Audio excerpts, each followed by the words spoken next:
Hey guys, welcome back to super fast English academy. दोस्तों, आप सभी के लिए आ चुकी है एक नई वीडियो और इसके अंदर आपको 10 में से आप ज़्यादा मत करिएगा, बस 6 क्वेश्चंस आपको सही करने हैं।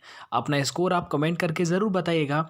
अच्छे क्वेश्चंस हैं, समझिएगा। आप खुद भी आप दिमाग लगा सकते हैं कि क्या क्या हो सकता है, क्या नहीं हो सकता है। अगर आप नहीं तो प्लीज़ चैनल को सब्सक्राइब कर लीजिएगा। देखिएगा, मैं आपको बता दूँ, सबसे पहला क्वेश्चन है और इसको आपको देखना है कि इसमें क्या सही होगा। ये देखिए, कुछ भी नहीं करना। ये लिखा है ना, इन हिज वेन्स, जो लिखा हुआ है यानी अपनी नसों में बात कर रहा है। तो इस जगह पर क्या आ सकता है या नहीं आ सकता, यानी इस सेंटेंस को इम्प्रूव करना है कि इस अंडरलाइन किए हुए वर्ड की जगह पर इन चार में से क्या कोई शब्द आ सकता है या नहीं आ सकता, या फिर जो लिखा है वो एकदम सही लिखा है। बस इस तरह से, ठीक है। अब देखिए, द आर्टिस्ट क्लेम्स, यानी जो आर्टिस्ट है वो क्लेम करता है to have royal blood in his veins, यानी वो ये कहता है कि उसकी अपनी जो नसें हैं ना उसके अंदर रॉयल ब्लड है। क्या है? एक रॉयल ब्लड भरा हुआ उसकी नसों के अंदर। ये क्या करता है? वो क्लेम करता है, दावा करता है। तो यहाँ पर इन हिज वेन्स के लिए इन चार ऑप्शन में जो दे रखा है, क्या वो लगाना ठीक रहेगा? रॉयल ब्लड हैंड, नहीं, ये गलत है। हेड गलत हो जाएगा, फोर हेड गलत हो जाएगा, मतलब नो इम्प्रूवमेंट। यानी इस सेंटेंस के अंदर इन हिज विंस की जगह पर कोई भी इम्प्रूव नहीं किया जा सकता। ठीक है। अब आप सेकंड वाला क्वेश्चन देखिएगा। आपको मैं बता दूं एक चीज कि इस पीडीएफ को ऐसे बनाया गया है ताकि आप, जब मैं पीडीएफ शेयर करूंगा टेलीग्राम में, तो आपको इसके आंसर भी मिल जाए, ताकि आप जब भी कभी पढ़ें इसे तो आप समझ में आ जाए कि इसका आंसर ये होगा। अब देखिएगा, एक क्वेश्चन है आप सभी के सामने। वो ये क्वेश्चन है कि if the sky is overcast, यानी कि जो आकाश है, यदि आकाश जो है वो बादलों से भर जाता है, I take my umbrella with me, और मैं क्या करता हूँ, अपना अम्ब्रेला जो है वो निकाल लेता हूँ। ये यानी कि यदि आकाश भर जाता है बादलों से, मतलब बारिश वाले बादलों से अगर आकाश भर जाता है, तो मैं अपना अम्ब्रेला अपने साथ में क्या है, निकाल लेता हूं। तो यहां पर बोला है, ये जो अंडरलाइन किया हुआ है, ये इफ, इस जगह पर क्या आएगा, ऐसा बोला है। तो ये देखिएगा, यहां पर क्या है कि अगर सूटेबल वर्ड आपको बताना है तो यहां पर आप लगा सकते हैं वेनेवर। क्या लगा सकते हैं? वेनेवर। देखो, धीरे धीरे जब पढ़ेंगे ना समझ में आएगा। वेनेवर का मतलब होता है जब कभी, और इसका मतलब अगर आप वेनेवर लिखोगे तो मस्त मजा आ जाएगा। यानी जब कभी भी जो स्काई है वो ओवरकास्ट होता है बादलों के माध्यम से, तो मैं अपना अम्ब्रेला निकाल लेता हूं। ठीक है, काफी क्लोज है, इसलिए यहां पर वेनेवर एकदम सही आ जाएगा। ठीक है, आगे बढ़ जाइएगा। आगे अब आपके लिए एक क्वेश्चन है। वो क्वेश्चन है ये कि a notice of a person's death, यानी कि कोई भी नोटिस निकाला जाता है अखबारों के अंदर, न्यूज़पेपर्स के अंदर, क्या कि किसी की मौत हो चुकी है, डेथ हो चुकी है। आपने पढ़ा है ना, उठावनी जो लिखा रहता है हिंदी न्यूज़पेपर्स में। अगर आप इंग्लिश न्यूज़पेपर पढ़ेंगे तो उसमें उठावनी नहीं आता। उसमें क्या आता है? इन चार में से जल्दी से सोच के बताइएगा कि इन चार में से क्या शब्द जो न्यूज़पेपर्स में आपने देखा होगा। अब देखिएगा, इन चारों को बताऊंगा। खैर, मैं ओबिचुअरी आपने पढ़ा देखा होगा कि जब किसी की मौत हो जाती है तो न्यूज़पेपर्स में क्या आता है, ओबिचुअरी लिखी आती है ना। ओबिचुअरी का मतलब ही क्या होता है? कोई भी किसी की मौत की सूचना, उसे बोलते हैं ओबिचुअरी। एक है मेमोरेंडम। क्या है मेमोरेंडम? अच्छा, मेमोरेंडम पता है आपको क्या होता है? मेमोरेंडम का मतलब होता है कि किसी को स्मृति पत्र बोलते हैं उसे, मतलब कोई ज्ञापन देना पत्र के माध्यम से।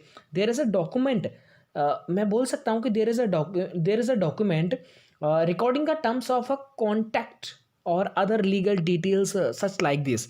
इस तरह से कुछ होता है, तो बोल सकते हैं मेमोरेंडम दिया है उसको, ज्ञापन दे दिया उसको। ठीक है। एक है रिमाइंडर। अच्छा, रिमाइंडर क्या होता है गुरुजी? रिमाइंडर का मतलब होता है याद दिलाने वाला। आपको पता है, आप जब अलार्म भी भरते हैं वो भी एक रिमाइंडर होता है। कुछ डेट्स अपने कैलेंडर में आप रिमाइंड कर देते हैं, वो रिमाइंडर लगा, तो वो रिमाइंडर होता है, मतलब जो आपको याद दिलाया जा सके। एक है रिजॉइंडर। रिजॉइंडर का मतलब होता है जब आप कोई आंसर बोल सकते हैं, उसे बोलते हैं रिजॉइंडर। फिलहाल में बात करते हैं, आगे बढ़ जाइएगा। आगे देखिए, काफ़ी अच्छा क्वेश्चन है, और ये क्वेश्चन है कि कैप इन हैंड, इस ईडियम का आपको मतलब बताना है। हो सकता है ये आपके लिए नया हो, नहीं आपने पढ़ा हो, लेकिन आपको इस टाइम पर याद कर लेना है। जो भी मैं आपको नोट कराते जा रहा हूँ उन सभी को आप याद रखिएगा, भूलने का नहीं है आपको। देखिए कैप इन हैंड मतलब जो आपकी कैप है वो क्या आपके हाथों में है, इसका मतलब क्या हो जाएगा इन अ रेस्पेक्ट मैनर, क्या हो जाएगा इन अ रेस्पेक्ट मैनर, यानी कि फोर्थ वाला आपका सही हो जाएगा। ठीक है, इन अ रेस्पेक्ट मैनर का मतलब होता है कैप इन हैंड, याद हो जाएगा ना। जैसे आपको मैं बता दूं कि ही इज इन डब्ल्यू, अगर मैं ऐसे बोलूं सपोज ऐसे करो we have to go cap in hand begging for funds, यानी कि अगर हमें फंड्स मांगना है तो हमको क्या है एक सम्मानजनक तरीके से हमें जाना पड़ता है, जाना चाहिए। तो ये होता है कैप इन हैंड। अगर आपकी कैप जमीन पर है तो वो गलत बात है, अगर हाथों में है तो अच्छी बात है। ओके, इस तरह से आप इसे याद कर लीजिएगा। आगे और देखिएगा, आगे बहुत ही अच्छा क्वेश्चन है। ये देखिएगा, ये क्वेश्चन टैग का है और भाई इसे गलत मत करना क्योंकि ये बहुत सिंपल प्रश्न है, इसीलिए मैंने यहाँ पर डाला हुआ है ताकि आप पढ़ सकें उसे। देखिए यहाँ पर क्या होता है, जब भी कभी कोई भी क्वेश्चन टैग का अगर कभी भी क्वेश्चन आता है तो आप एक चीज़ तो याद रखा करो कि अगर ये सेंटेंस आपका सिंपल है तो जो क्वेश्चन टैग आएगा वो नेगेटिव आएगा। तो ये देखो ये तो हो नहीं सकता। ठीक है, अच्छा एक और बात याद रखना कि क्वेश्चन टैग जो ऑप्शंस आएंगे उनके अंदर आपका अगर सिंपल है तो नेगेटिव आना चाहिए, अगर नेगेटिव है तो सिंपल आना चाहिए ऑप्शन के अंदर। देखो ये सेंटेंस है पॉजिटिव मतलब नेगेटिव आएगा ऑप्शन, यानी कि इन दोनों में से आ सकता है। अब एक चीज आप थोड़ा ध्यान देखिएगा, मैं क्या जो बता रहा हूं वो आप देखिएगा। एक चीज देखिएगा, यहाँ पर हेल्पिंग वर्ब है हैज, तो हैज ही आना चाहिए, तो यानी कि ये वाला एकदम सही हो जाएगा। क्लियर है, कोई डाउट तो नहीं है ना किसी को भैया? तो डाउट रहना भी नहीं चाहिए। इस तरह से डिजाइन किया गया है, यानी कि जब आप आराम से पढ़ेंगे तो समझ में आ जाएगा। यानी कि हैजंट शी एकदम सही है क्योंकि हैज वर्ब है, इसका नेगेटिव बना दो हैजंट, और शी सब्जेक्ट है तो वो लास्ट में आता है। आगे देखिएगा, आगे और एक अच्छा क्वेश्चन है, आप सभी को ध्यान से पढ़ना है, गलत नहीं करना है। और गलत कर दिया मतलब ऐसे क्वेश्चंस को तो फिर गलत बात हो जाएगी। देखिए ये क्वेश्चन है आप सबके लिए कि why you कॉपिंग your homework from someone else.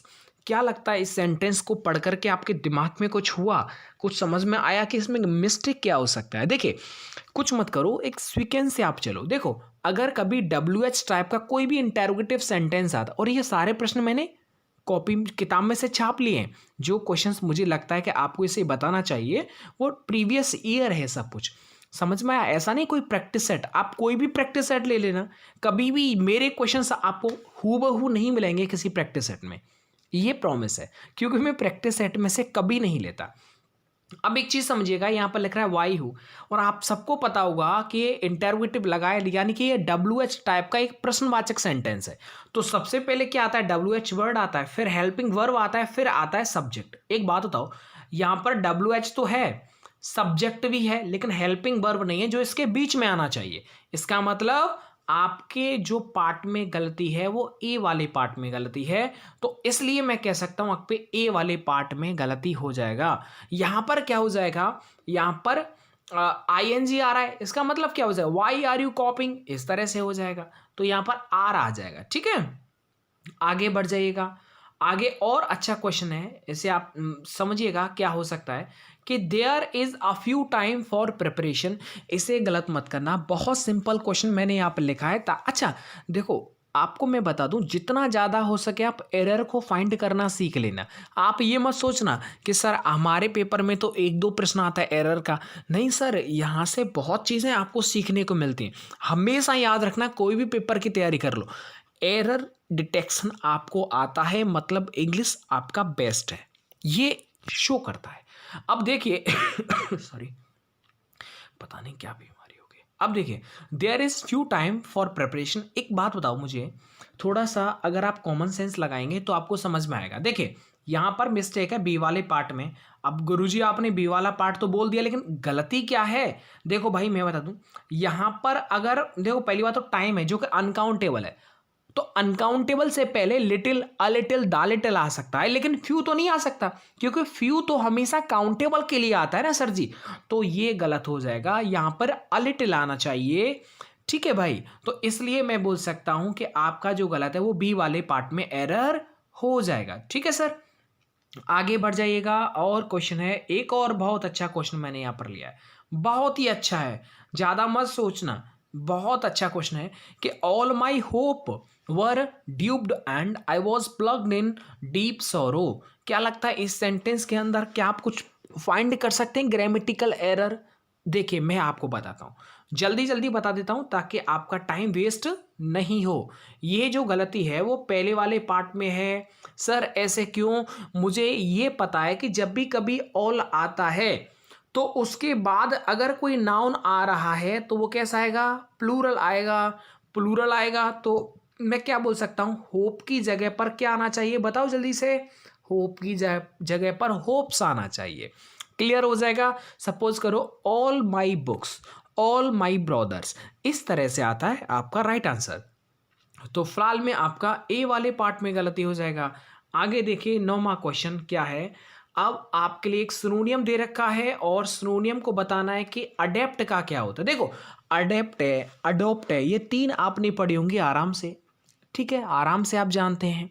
अगर आप जानते हैं तो अडेप्ट अडोप्ट तीन स्पेलिंग होती हैं। तीनों के बारे में आप संक्षिप्त विवरण दीजिएगा कमेंट बॉक्स के अंदर, अच्छा रहेगा। तो देखो अडेप्ट का मतलब मैं आपको बहुत सिंपल सी भाषा में बताता हूँ। अडेप्ट का मतलब होता है एक तरह से बोलते हैं ना, अनुकूल होना। अनुकूल होना मतलब एडजस्ट होना। तो इसका जो सिनोनियम जो एग्जैक्ट हो जाएगा वो हो जाएगा एडजस्ट होना। मतलब क्या हो जाएगा? इसका सिनोनियम क्या हो जाएगा? अच्छे से बताता हूँ, एडजस्ट होना। तो एडजस्ट और अडेप्ट एक ही बात होती है। कहीं पर आप जा रहे हैं जम्मू कश्मीर में, ठीक है, तो वहाँ के वातावरण के को आपने अडेप्ट कर लिया, ठीक है। एक है अडोप्टेड सन। अडोप्टेड सन की स्पेलिंग क्या होती है वो आप बताइएगा। ये 9 क्वेश्चन हैं और 10वां क्वेश्चन मैं आप सभी से पूछ लेता हूं कमेंट बॉक्स के अंदर। आप मुझे सॉरी जवाब दीजिएगा और मैं आपसे पूछ लूँ एक अच्छा सा क्वेश्चन चलेगा। क्या पूछना चाहिए जो आप पर ना आए? और अच्छा चलो ये पूछता हूँ जो पिछली बार पूछा गया था, एयरफोर्स में आया था, जो ऑनलाइन होता है। आपसे मैं पूछता हूँ ये सॉरी एक सेकंड, देखो ये देखो गुड, ये लिखा है ना गुड। ये बताइए गुड जो अगर दे रखा है तो इसके बाद सपोज करो यहाँ पर लिखा है गुड हिंदी। क्या लिख रहा है? गुड हिंदी। आपने बोला कि I am good dash Hindi, ये लिखा है आई एम, ये आपको कमेंट पे बताना है I am good dash Hindi. अब आप मुझे बताइए कि इसके अंदर यानी यहाँ पर क्या प्रेपोजिशन आएगा? ऑप्शन में दे देता हूँ मैं आपको, आप निश्चिंत रहें, ऑप्शन तो मिलेगा। ऑप्शन है आपका एट है, ऑन है और अपॉन है और हो जाएगा सर क्या हो जाएगा? इन हो जाएगा। तो आप सभी को कमेंट करके बताना है कि गुड के बाद क्या प्रेपोजिशन आती है। मिलता हूं मैं आपको नेक्स्ट वीडियो के साथ। अपना स्कोर आप जरूर कमेंट करिएगा। बहुत जल्दी आपको सीरीज कंटिन्यू चलती रहेगी। आप निश्चिंत रहे, काफ़ी ज़्यादा काम है इसलिए थोड़ा सा वीडियो लेट हो जाता है। Thank you so much.